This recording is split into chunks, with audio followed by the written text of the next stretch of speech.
kreatif sekali. Kita akan pergi ke museum yang keempat. Ini adalah agak jauh dari sisi selatan, kita pergi ke utara. Wah. Itu ada namanya Museum Purba Gilimanuk. Jadi kalau daerah Jawa Timur ini dekat sekali ya. Tinggal nyebrang ya ini. Iya. Ya, ini adalah Museum Purba Gilimanuk ya. Sini kita bisa menemukan banyak sekali peninggalan-peninggalan masyarakat. Purba Gilimanuk, semangat, benar semangat. Peninggalan di zaman prasejarah.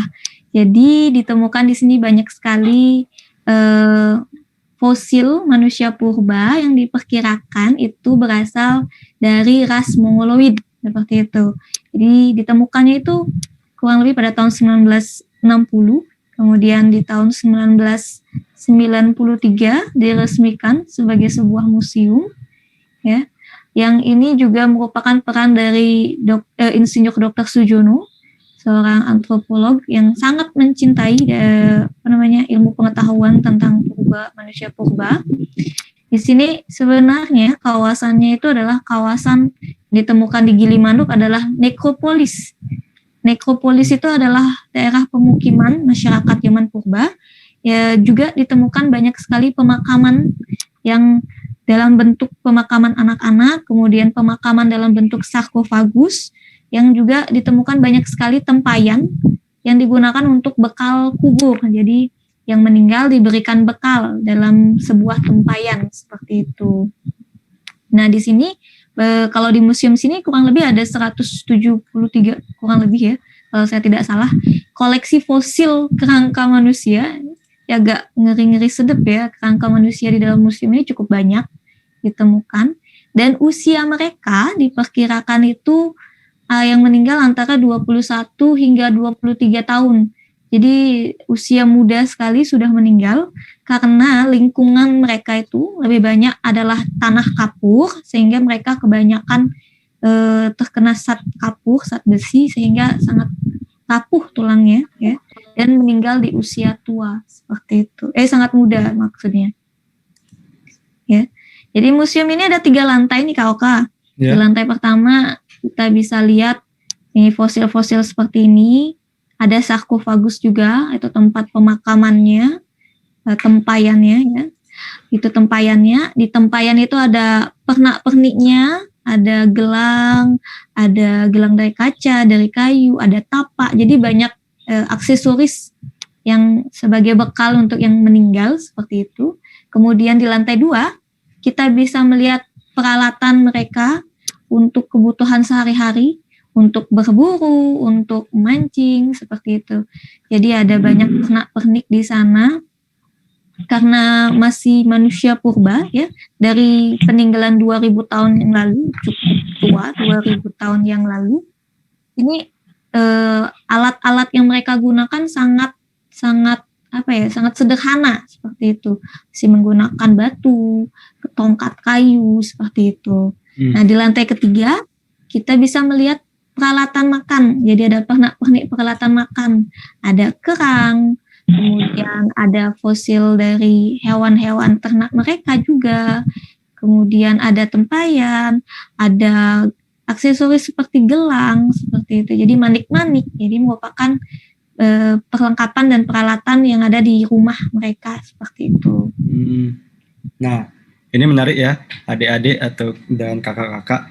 Memang seperti diceritakan tadi oleh Kak Widi, manusia purba ini merupakan, kalau kita bicara berarti yang manusia yang hidup jauh ya sebelum zamannya kita ya. Artinya memang kita bisa bicara artinya mereka hidup itu kurang lebih puluhan tahun sudah yang lalu kan gitu, puluhan ribu tahun yang lalu. Ya, 2000 tahun yang lalu. Oh, 2000 tahun yang lalu ya.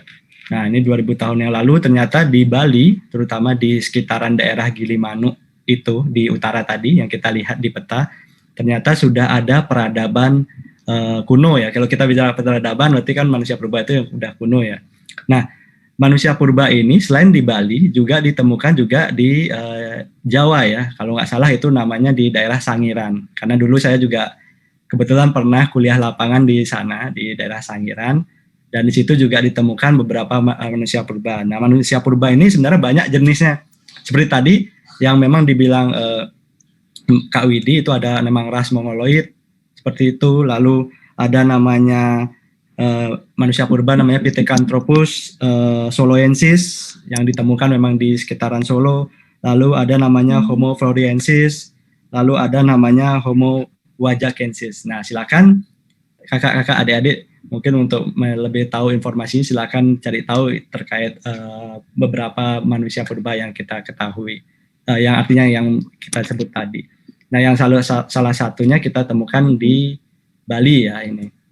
Nah, jadi berarti kan kalau dulu bagaimana nih? Nah, kita bayangin kalau dulu kira-kira manusia purba ini asalnya dari mana sih Kak? Kira-kira. Kalau mongoloid mungkin apakah dari dataran Cina atau apa? Kalau di sini asalnya diperkirakan ini merupakan asal Austromalanesia ya, jadi ada campuran dengan Australia juga. Jadi ada berbagai ras yang ditemukan, tapi ras yang paling banyak memang ras dari ciri khas mongoloid di sini. Yang biasanya juga ditemukan di daerah, banyak sekali ditemukan daerah utara. Jadi tidak hanya di daerah Gilimanuk aja, tapi di daerah utara, daerah Buleleng ini, Kabupaten Buleleng, banyak sekali ditemukan penemuan pemukiman masyarakat purba juga. Nah, ini luar biasa ya. Jadi ketika adik-adik nanti atau mungkin menyeberang. Nah, ini adik-adik kan seperti tadi, kita berada di dekat dengan pelabuhan Gilimanuk. Jadi ketika adik-adik menggunakan atau kakak-kakak menggunakan bus atau kendaraan darat menyeberang dari Banyuwangi ke Gilimanuk, pelabuhan Gilimanuk. Nah, adik-adik bisa mampir ke salah satu museum ini. Nah, di sini seperti tadi, kalau kurang salah itu ada 3 lantai ya, yang mana itu juga artinya cukup lengkap, dari baik itu dari tengkoraknya, dari badannya, dari kuburannya, lalu dari apa ibaratnya peralatan sehari-hari yang digunakan oleh manusia purbanya bisa adik-adik temukan di sini. Nah, selain itu kalau untuk masuk berarti masih gratis ya Kak? Atau kita bayar gini registrasi itu seperti apa?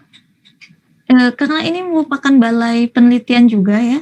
Jadi sebenarnya kalau biasanya beberapa tempat museum yang merupakan balai penelitian biasanya dibuka itu gratis. Jadi adik-adik bisa masuk ke sini. Seperti itu. Nah, jadi ini masih gratis ya adik-adik, dan tapi yang pastinya ketika berkunjung ke sini perlu hati-hati, artinya jangan sentuh sembarangan gitu ya, karena bendanya cukup rapuh dan masih digunakan sebagai artinya masih diteliti ya, masih diteliti oleh para peneliti, jadi perlu kehati-hatian dalam berkunjung ke sini. Nah, selain itu apa yang bisa kita lakukan Kak di sini biasanya? Betul. Kalau di sini yang paling banyak mengunjungi mungkin mahasiswa arkeolog ya yang suka untuk mengetahui, karena di sini masih ada daerah atau kawasan yang masih terus digunakan untuk penggalian. Tapi sayangnya nih di tahun 2016 kemarin itu proses penelitian atau penggalian ini diberhentikan karena terhalang masalah modal untuk biaya penggalian. Ini kan benda rapuh ya, jadi perlu alat-alat khusus seperti itu. Padahal masih banyak lokasi-lokasi yang masih harus digali untuk penemuan-penemuan selanjutnya seperti itu. Nah, tadi juga ada yang tanya apakah jumlahnya dibatasin. Sebenarnya kawasannya cukup besar ya, jadi nggak ada pembatasan sampai saat ini untuk masuk ke dalam, tapi kalau di dalam ruangan yang di lantai 2 harap berhati-hati karena benda-bendanya cukup rapuh ya, kayak tempayan seperti itu cukup rapuh ya, jadi harus berhati-hati. Nah, mungkin menambahkan lagi mungkin dari Mbak Iska, mungkin dengan kondisi COVID seperti ini, apakah Kak Widi tahu maksudnya di sana apakah harus bagaimana, apa menggunakan protokol COVID ya? Protokol COVID pastinya seperti itu ya. Ya, menggunakan protokol COVID, tapi mungkin nih kalau bisa kita lihat kan kalau kita ini sangat banyak sekali masyarakat kita nih kurang tertarik buat datang ke museum. Jadi yang datang ke sini biasanya para arkeolog, para peneliti. Jadi memang kunjungannya tidak begitu banyak, ya. Kalau teman-teman pengen tahu banyak nih tentang manusia purba, kalian bisa datang ke sini seperti itu. Tidak dibatasi jumlah kunjungannya, sampai saat ini belum ada pembatasan nih seperti itu. Nah, begitu adik-adik. Jadi dimanapun adik-adik ya, artinya adik-adik ingin belajar untuk menambah ilmu, ingin mengetahui sejarah, sehingga adik-adik akan punya wawasan luas. Ya, memang tidak ada salahnya untuk datang ke museum. Dan memang beberapa museum seperti tadi Kakak Widi bilang, kayak di Bali ataupun di tempat adik-adik, mungkin beberapa museum memang digratiskan ya, artinya sangat digratiskan dan memang sangat memungkinkan untuk dikunjungi. Jadi seperti itu. Jadi kalau bosan jalan-jalan ke mall atau jalan-jalan ke alam, ya datangi museum ya sambil kita belajar seperti itu. Nah oke, Kak Widi, kita lanjut lagi nih ke salah satu destinasi museum kita yang terakhir ya, sebelum kita beli oleh-oleh dan balik ini. Betul. Nah ini salah satu tempat yang cukup besar juga ya. Oke, kita lanjut. Betul. Kita akan pergi ke museum yang terakhir. Ini ada hampir di tengah Pulau Bali ya. Kita sebutnya dengan Museum Geopark ya. Karena berada di kawasan Global Geopark. Jadi Global Geopark itu sebenarnya kawasan geopark atau taman bumi yang sudah diakui secara dunia. Jadi Bali punya satu daerah atau kawasan Global Geopark, itu ada di yang namanya kawasan Batur, Kintamani. Nah, di sini juga kita punya museum yang namanya Museum Geopark seperti itu. Kalau di Indonesia sendiri saat ini sudah ada 5 kawasan geopark ya. Yang pertama itu ada di Bali, itu yang paling pertama. Kemudian Ciletuh ya, daerah Ciletuh. Kemudian ada di Rinjani, di Gunung Rinjani. Ya, benar Ciletuh. Kemudian di Rinjani, di kawasan geopark di Gunung Rinjani itu di Lombok. Kemudian ada di Gunung Sewu. Gunung Sewu ini diresmikan 2016 kalau tidak salah. Dan yang terbaru nih, teman-teman, itu di tahun 2020 kemarin juga baru diserahkan, itu di Danau Toba. Jadi kita sudah punya 5 kawasan Global Geopark ya. Dan masih banyak kawasan nasional geopark, jadi tidak hanya global saja tapi nasional. Nah, karena kita berada di daerah yang cukup tinggi ya, di atas permukaan laut ini, udaranya biasanya lebih dingin daripada daerah lain ya. Nih, jadi bentuk bangunannya bisa dilihat, ini seperti bentuk bangunan gunung seperti itu ya. Nah, ini tampilan depannya. Jadi kita akan masuk ke dalam ya kompleks kawasan geopark. Salah satunya Museum Geopark. Syarat untuk menjadi kawasan geopark sendiri ada 3 pilar, yaitu keberagaman hayati, biodiversity, kemudian keragaman geologi, yaitu geodiversity, dan yang terakhir adalah keragaman dari budaya atau culture diversity. Seperti itu. Nah, ini Kak, kalau kita untuk masuk ke sini, Kak, ke tampilan depan, jadi halaman depannya. Halaman depan ya. Kalau untuk masuk ke sini, apakah bayar Kak atau bagaimana?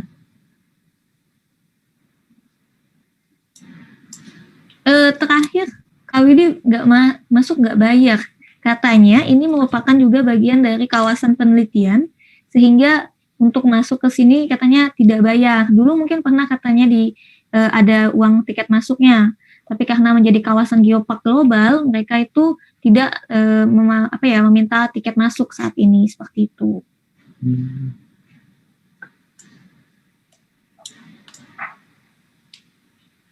Oke, apa yang bisa diceritakan nih Kak? Kita masuk ke bagian.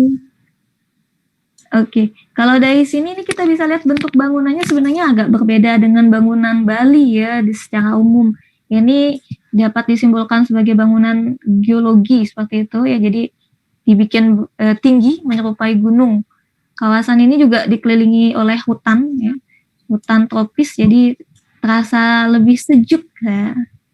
Nggak perlu AC. Kalau sekarang Denpasar panas sekali nih. Butuh angin cepoi-cepoi saya di sini nih. Nah, kayak kita masuk nih Kak. Kita masuk ke bagian dalam. Saya paling suka bagian lobinya nih, Kak, teman-teman. Iya. Nah, suasananya Kenapa tuh nih Kak? berbeda sekali. Karena di sini ya, di halaman depan nih, lobi depan, kita bisa lihat banyak informasi. Di depan kalian itu sebenarnya adalah replika kawasan geopark dan juga replika Gunung Batur Purba. Jadi Gunung Batur yang kita punya saat ini di Bali itu kan tingginya hanya 1.717 meter persegi di atas permukaan laut. Jadi sangat kecil ya kalau dibandingkan gunung berapi lainnya. Tapi kalau kita lihat kembali ke belakang, 20-30 juta tahun yang lalu, gunung api ini merupakan salah satu gunung api terbesar di Bali. Ya. Kemudian ketika 30 juta tahun yang lalu, terjadi letusan pertama yang sangat dahsyat sehingga menghancurkan, karena jenis gunungnya adalah eksplosif, ya. Jadi menghancurkan hampir sebagian besar bagian tubuhnya sendiri ya, jadi hancur. Kemudian membentuk sebuah kaldera pertama. Kaldera pertamanya itu sangat besar diameternya ya.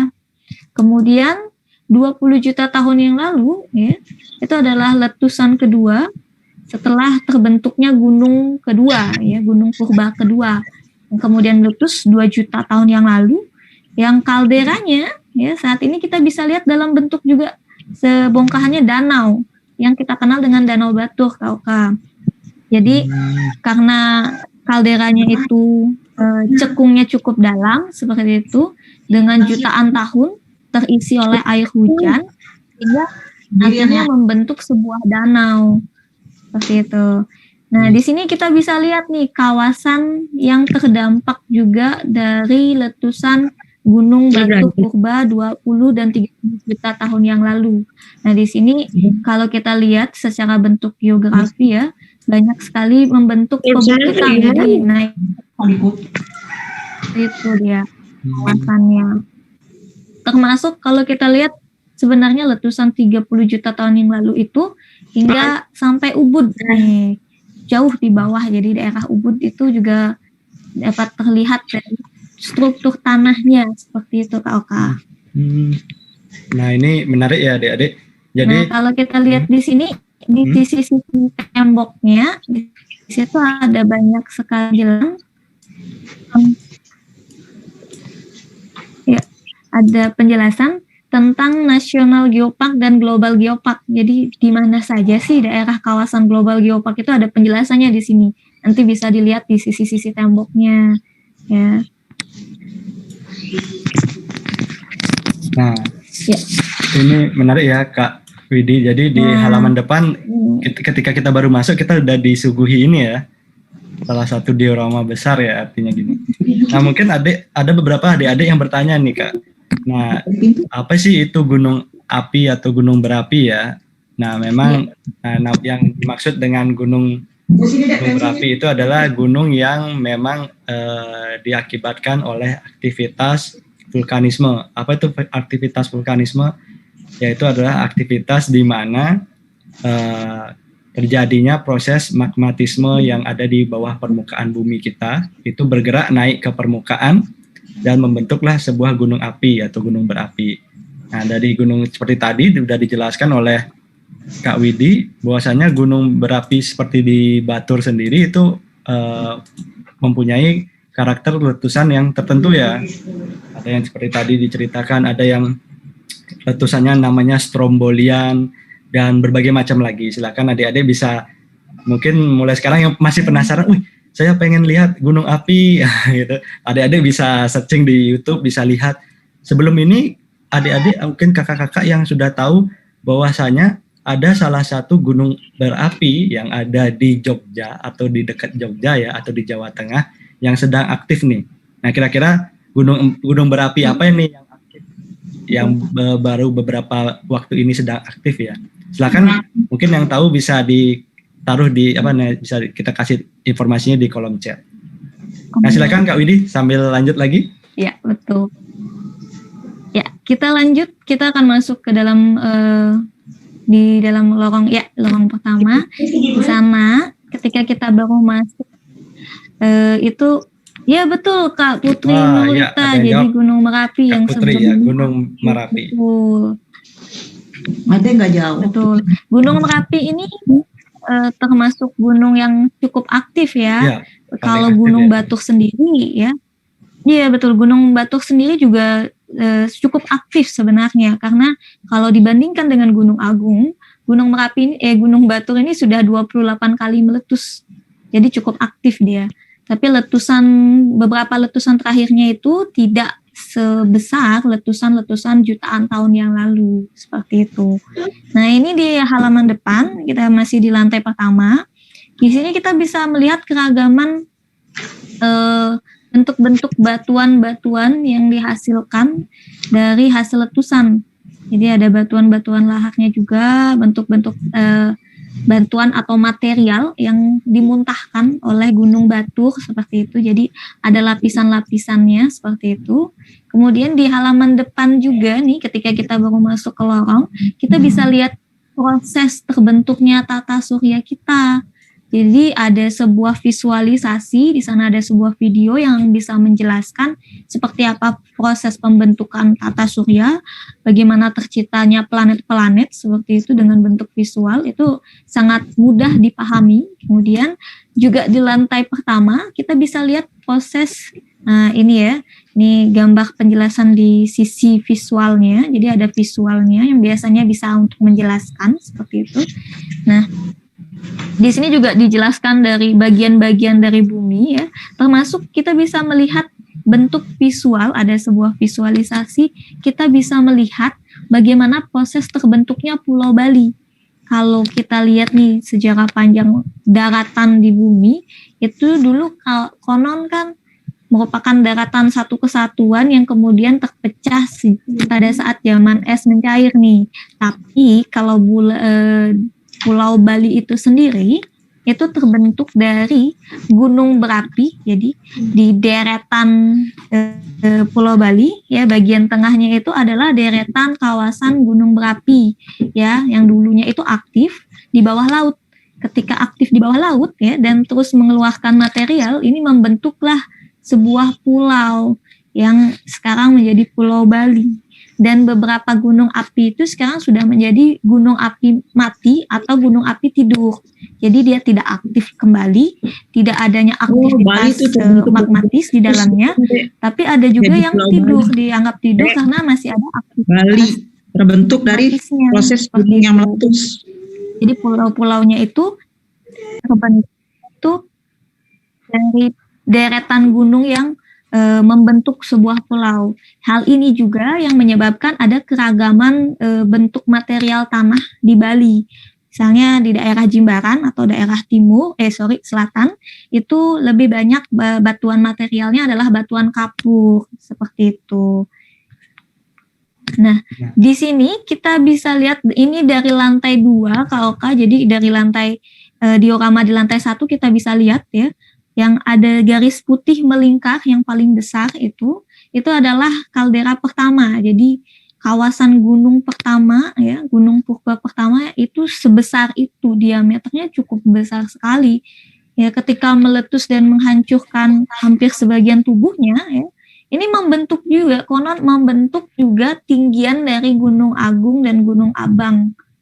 Ya, yang berada di sisi timurnya seperti itu. Nah, kemudian di letusan kedua sebenarnya ada lebih kecil lagi, ada lingkaran lebih kecil lagi, itu adalah bentukan kaldera kedua ya, yang juga termasuk kawasan dari danaunya. Di kawasan luas diameter danaunya kurang lebih 16 km. Ya. Dan ini termasuk salah satu, jadi ada 2 ya kaldera danau yang terbentuk dari kaldera. Itu yang pertama, ada yang tahu mungkin di Toba, itu yang terbesar. Yang kedua di Batur sendiri, seperti itu. Nah, kita kan sudah ada di lantai 2 nih. Di lantai 2 kita bisa lihat banyak sekali apa sih yang disebut dengan keragaman hayati, apa sih yang disebut dengan keragaman geologi, dan juga keragaman budaya. Disinilah dijelaskan kenapa kawasan ini menjadi kawasan geopark atau taman bumi. Mungkin kita bisa lihat salah satu koleksinya ya di sini. Ya, di sini ada keragaman yang dimiliki oleh kawasan ini.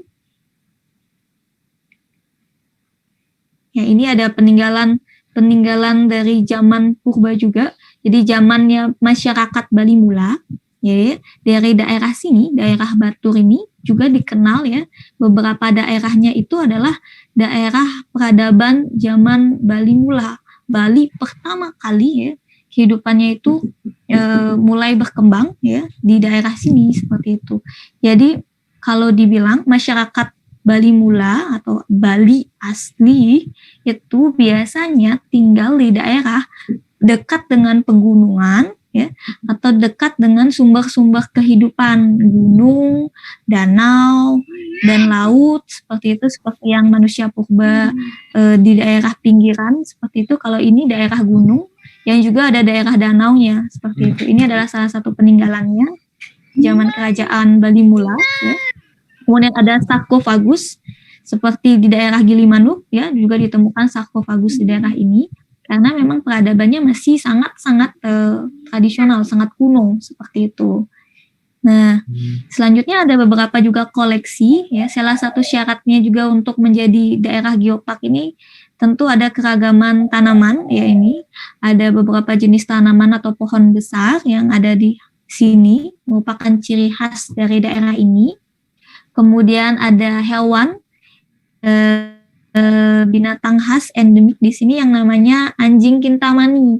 Kalau pecinta anjing mungkin tahu kalau jenis anjing kintamani ini sudah dinobatkan sebagai salah satu ras anjing dunia. Ya, anjingnya memiliki bentuk tubuh yang besar ya dengan keunikan ekor yang melingkar seperti bulan sabit seperti itu. Wah, ini menarik nah ya. Di lantai ini juga nih, iya. Di lantai ini juga kalau kita bisa masuk ke dalam bioskop, jadi ada mini bioskopnya. Di sini kita bisa melihat, menonton proses terbentuknya atau proses letusan-letusan Gunung Batur yang terjadi, serta bagaimana dampaknya dengan masyarakat sekitar. Jadi banyak masyarakat dulu yang tinggal di daerah bawah gunung, ya, akhirnya pindah ke daerah atas karena aktifnya Gunung Batur beberapa tahun silam seperti itu.